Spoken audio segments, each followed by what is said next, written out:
Subscribe करें हमारा YouTube channel VK math classes and press the bell icon, जिससे आपको आने वाली हर वीडियो का नोटिफिकेशन मिले सबसे पहले।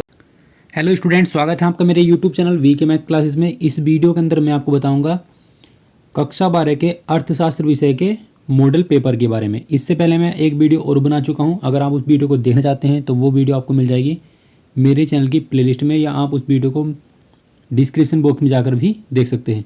अगर आप सन 2022, 23 या 24 में जो पेपर हुआ है आपका अर्थशास्त्र विषय का, अगर वो वीडियो देखना चाहते हैं तो वो वीडियो भी आपको डिस्क्रिप्शन बॉक्स में उसका लिंक मिल जाएगा। आप वहाँ जाकर उस वीडियो को देख सकते हैं। तो आइए शुरू करते हैं।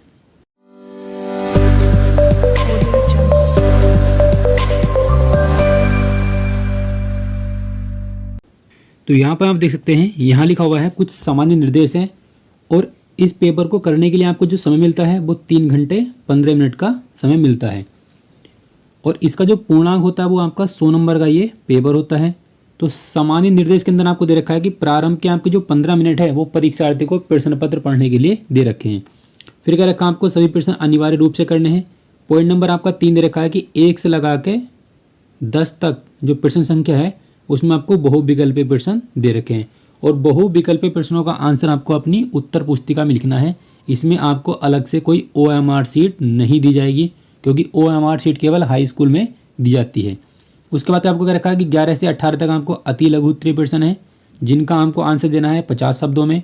19 से 24 आपके लघु उत्तरीय प्रश्न है, जिनका आपको आंसर देना है 150 शब्दों में। फिर क्या रखा है कि 25 से 27 तक आपके क्या है 20 लॉन्ग क्वेश्चन है, जिनका हमको आंसर देना है लगभग 300 शब्दों में। हम देखते हैं हमारे जो बहुविकल्पीय प्रश्न है वो कौन कौन से विकल्प यहाँ पर दे रखे हैं। तो पहला विकल्प आपको दे रखा है कि भारत में पाई जाती है, यानी कि भारत में किस प्रकार की अर्थव्यवस्था पाई जाती है। तो भारत के अंतर्गत आपको पाई जाती है मिश्रित अर्थव्यवस्था। ये क्वेश्चन आपका बहुत ही ज़्यादा इंपॉर्टेंट है एग्जाम में आने के लिए। ये आपका कई सारे मॉडल पेपर में रखा हुआ भी है। अगला क्वेश्चन क्या रखा है, क्वेश्चन नंबर 2 है आपका, एकाधिकार संतुलन के लिए किस शर्त का पूरा होना आवश्यक है। तो इसके लिए आपको पूरा होना है MR बराबर MC। अब देखो MR क्या होता है, MR को हम बोलते हैं सीमांत लागत। क्या बोलते हैं? सीमांत लागत बोलते हैं। और जो लिखा हुआ है MC, इसको हम क्या बोलते हैं? इसको हम बोलते हैं सीमांत राजस्व। सीमांत राजस्व हम इसको बोलते हैं। तो एकाधिकार संतुलन के लिए आपको सीमांत लागत और सीमांत राजस्व का बराबर होना अति आवश्यक है। तो अगला क्वेश्चन आपको क्या रखा है, क्वेश्चन नंबर 3, निम्नलिखित में कौन सी समष्टि अर्थशास्त्र की विषय वस्तु है। तो इसका आपका आंसर हो जाएगा राष्ट्रीय आय। राष्ट्रीय आय की आपकी समष्टि अर्थशास्त्र विषय की वस्तु है। अगला क्वेश्चन आपको क्या रखा है, क्वेश्चन नंबर 4, इसमें क्या रखा है, यदि किसी वस्तु की मांग पूर्णतया लोचदार हो तो मांग की रेखा क्या होगी। तो मांग की जो रेखा होती है वो होती है आपकी X अक्ष के समांतर। तो इसका ऑप्शन नंबर 2 बिल्कुल सही हो जाएगा। अगला क्वेश्चन आपको क्या रखा है, क्वेश्चन नंबर 5 है, प्रभावी मांग की संकल्पना किसने दी थी। तो वो दी थी आपकी एडम स्मिथ ने। और आपको ध्यान रखना कि एडम स्मिथ को अर्थशास्त्र के जनक भी कहा जाता है। तो ये क्वेश्चन आपका 2023 में भी पूछा गया था कि अर्थशास्त्र के जनक कौन है। तो वो होते हैं आपके एडम स्मिथ। अगला क्वेश्चन आपको क्या रखा है, क्वेश्चन नंबर 6, इसमें क्या रखा है, मुद्रा वह धुरी है जिसके चारों ओर अर्थ विज्ञान चक्कर लगाता है। तो यह कथन आपका किसने दिया था। तो ये जो कथन दिया था वो दिया था मार्शल का। मार्शल ने बताया था मुद्रा वह धुरी है जिसके चारों ओर अर्थ विज्ञान चक्कर लगाता है। अगला क्वेश्चन क्या रखा है, क्वेश्चन नंबर 7 है, और बहुत ही इंपॉर्टेंट क्वेश्चन है आपका ये वाला।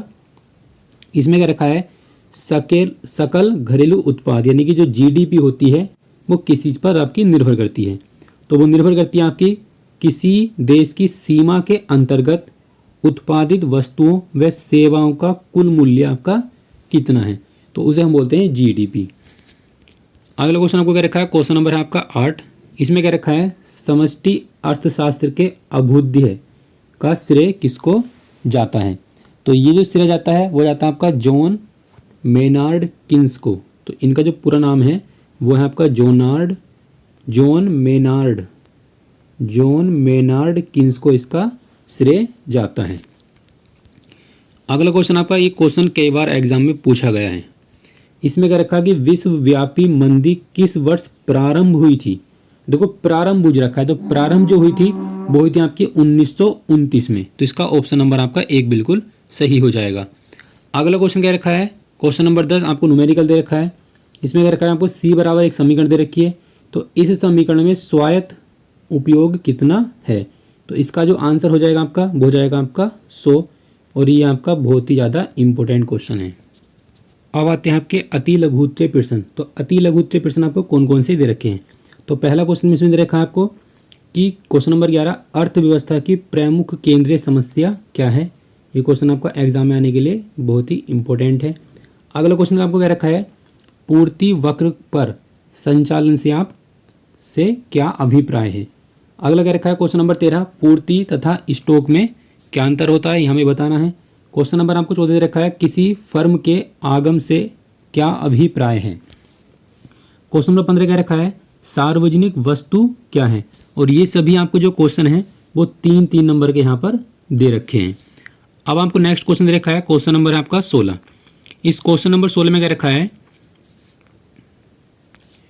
क्वेश्चन नंबर 16 में क्या रखा है कि अवमूल्यन से क्या अभिप्राय है। अवमूल्यन होता है किसी वस्तु के मूल्य में कमी होना, उसे हम बोलते हैं अवमूल्यन। उससे नेक्स्ट क्वेश्चन आपको दे रखा है, क्वेश्चन नंबर 17 है, व्यक्ति विदेशी विनिमय की मांग क्यों करते हैं।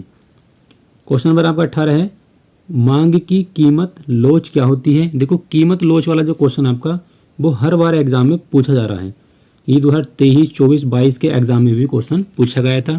तो 2025 के लिए भी आपका ये बहुत ज़्यादा इंपॉर्टेंट है। अब हम देखते हैं हमारे जो लघु उत्तरीय प्रश्न हैं वो कौन कौन से यहाँ पर दे रखे हैं। तो लघु उत्तरीय प्रश्न में आप देख सकते हैं यहाँ लिखा हुआ है,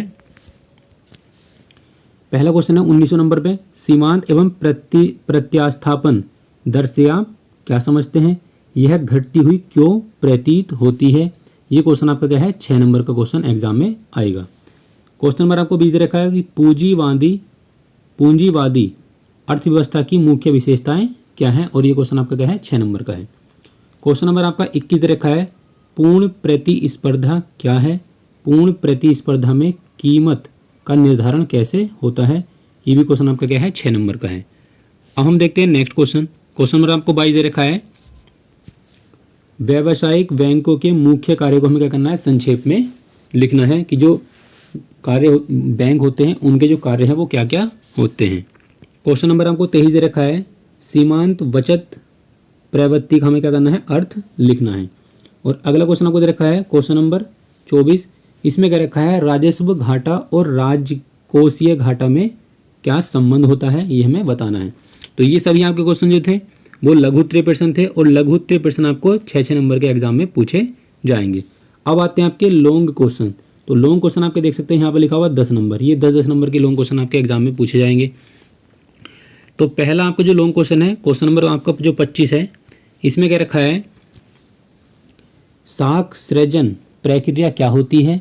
व्यावसायिक बैंक अर्थव्यवस्था में किस प्रकार का साख सृजन करते हैं, विस्तार से हमें यहाँ पर लिखना है। इसके अथवा में आपको क्या रखा है, भुगतान संतुलन की प्रमुख मदेह में क्या बतानी है। अगला क्वेश्चन आपको क्या रखा है, क्वेश्चन नंबर आपका 26 है। इसमें क्या रखा है, क्वेश्चन नंबर 26 में प्रभावी मांग से क्या आशय है, आय और रोजगार के स्तर को निर्धारित करने में उसका क्या महत्व है। या इसके अथवा आपको क्या रखा है, अथवा में रखा है, अंधिमान वक्र की सहायता से उपभोक्ता संतुलन को समझाइए। और क्वेश्चन नंबर आपका 27 है और लास्ट क्वेश्चन है आपका, गुणक क्या होता है, विस्तृत विवेचना कीजिए। और इसके अथवा में आपको एक क्वेश्चन और दे रखा है, यहाँ पर आपको लास्ट क्वेश्चन दे रखा है, क्वेश्चन नंबर मतलब इसी का अथवा वाला क्वेश्चन है, किसी वस्तु की पूर्ति का क्या अर्थ होता है। एक सारणी तथा चित्र की सहायता से हमें क्या करना है, उसको समझाना है कि किसी वस्तु की मांग अगर बढ़ती है तो उसकी पूर्ति पर क्या प्रभाव पड़ेगा। तो आपको क्या करना है, एक ग्राफ बनाकर दिखाना है, जिस तरह का आपका ग्राफ बन सकता है। तो इस वीडियो के अंदर मैंने आपको बताया अर्थशास्त्र विषय से संबंधित आपके जो महत्वपूर्ण प्रश्न हैं 2025 की परीक्षा के लिए। अब ऐसा नहीं है कि आपके सभी क्वेश्चन यही आएंगे, आपका जो एग्ज़ाम का पेपर है उसका जो पैटर्न रहेगा वो सेम यही रहेगा, लेकिन क्वेश्चन आपके हो सकता है चेंज हो जाए। तो कुछ आप अपनी तैयारी करके ले जाएं और कुछ आप यहाँ से भी तैयारी कर सकते हैं। आई होप कि आपको वीडियो काफ़ी अच्छी लगी होगी, और वीडियो अच्छी लगी तो वीडियो को लाइक करें, शेयर करें और मेरे चैनल को सब्सक्राइब करें, क्योंकि मैं इस प्रकार के जो हाई इंटर से संबंधित आपके जितने विषय हैं उन सभी की मॉडल पेपर की वीडियो आपको मेरे चैनल पर मिल जाएंगी।